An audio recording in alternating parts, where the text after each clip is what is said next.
180টা কমিউনিটিকে OBC করেছে, 119টা মুসলমান।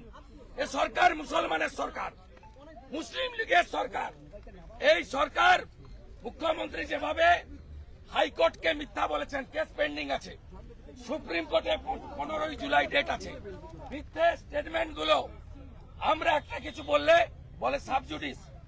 আজকে হাইকোর্ট সুপ্রিম কোর্ট পেন্ডিং থাকা অবস্থায় আগে থেকে নোটিশ না দিয়ে, কপি প্রত্যেকটা এমএলএ কে না দিয়ে, অপোজিশনকে 2 মিনিট বলার সুযোগ দেয়নি। চোরের মতো চোর মমতা, চাকরি চোর মমতা, বালি চোর মমতা, গরু চোর মমতা, হিন্দু ওবিসিদের অধিকার চুরি করা মমতা বক্তব্য রেখেছে। কেউ জানে না, কোন নোটিশ নেই, বলেছে পা কারে পা, ছুটে পালিয়েছে। আমরা ছাড়বো না, এখানে লড়াই হবে, আইনি লড়াই হবে, হিন্দু ওবিসি অধিকার রক্ষার লড়াই রাস্তাতেও হবে।